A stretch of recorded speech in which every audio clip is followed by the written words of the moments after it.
नमस्ते, मैं हूं अलीशा फर्नांडिस और आप देख रहे हैं राष्ट्रीय TV. YouTuber reality show star Elvish Yadav को आखिरकार मिल गई है बड़ी राहत। सुप्रीम कोर्ट ने उनके खिलाफ चल रहा था स्नेक वेनम केस पूरी तरह से खारिज कर दिया है। जी हां, 2023 में उत्तर प्रदेश पुलिस ने एल्विश यादव के खिलाफ एक एफआईआर दर्ज की थी, जिसमें उन पर रेव पार्टीज में स्नेक वेनम के इस्तेमाल का आरोप था। ये केस काफी कंट्रोवर्शियल बन गया था और मीडिया में भी काफी चर्चे में था। लेकिन अब सुप्रीम कोर्ट ने इस मामले पर बड़ा फैसला सुनाते हुए कहा कि ये केस कानूनी तौर पर टिकता नहीं रहा।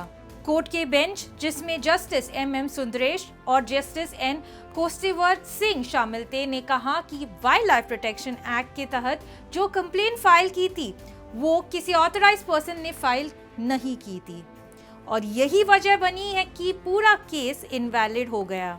इसके अलावा कोर्ट ने ये भी कहा कि जो आईपीसी के चार्जेस लगाए गए थे वो भी एक पुराने एफआईआर पर बेस्ड थे, जिसमें क्लोजर रिपोर्ट ऑलरेडी फाइल हो चुकी है, यानी कि उस केस में भी कोई सॉलिड एविडेंस नहीं मिला था।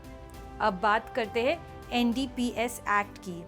तो सुप्रीम कोर्ट ने भी ये भी क्लियर कर दिया था कि जो लिक्विड सब्सटेंस को अक्यूज के पास मिला था वो एनडीपीएस एक्ट के शेड्यूल में आता ही नहीं है। इसका मतलब है कि नारकोटिक्स के चार्जेस भी वैलिड नहीं थे।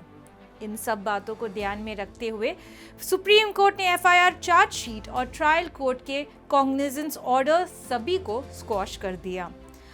आपको बता दें कि ये केस नवंबर 2023 में रजिस्टर हुआ था और मार्च 2024 में एल्विश यादव को गिरफ्तार भी किया गया था। रिपोर्ट्स के मुताबिक नोएडा में एक रेव पार्टी में स्नेक वेनम का यूज होने का आरोप लगा था। इस केस ने एल्विश यादव की इमेज पर भी काफी असर डाला था, क्योंकि वो एक पॉपुलर इन्फ्लुएंसर और रियलिटी शो पर्सनैलिटी है।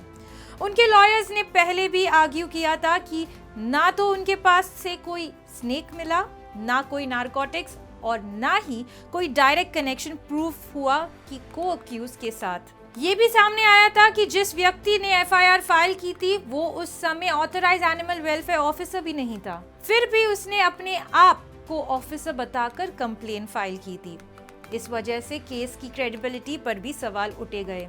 इलाहाबाद हाई कोर्ट ने पहले इस केस को स्क्वॉश करने से मना कर दिया था। इसके बाद एल्विश यादव ने सुप्रीम कोर्ट का दरवाजा खटखटाया और अब सुप्रीम कोर्ट ने इस फैसले ने उन्हें पूरी तरह से रिलीव कर दिया है। इस डिसीजन के बाद एल्विश यादव के फैंस काफी खुश हैं और सोशल मीडिया पर रिएक्शन भी तेजी से आ रहा है। लेकिन साथ ही ये केस एक इम्पोर्टेंट मैसेज भी देता है कि कानून के तहत किसी भी केस को स्ट्रॉन्ग और वैलिड होने के लिए प्रॉपर प्रोसीजर फॉलो करना बहुत जरूरी है। अगर कंप्लेंट ही वैलिड तरीके से फाइल नहीं की गई है तो पूरा केस ही गिर सकता है।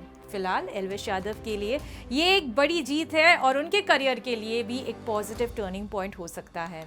ऐसे ही लेटेस्ट ब्रेकिंग न्यूज़ और अपडेट्स के लिए देखते रहिए राष्ट्रीय टीवी। धन्यवाद।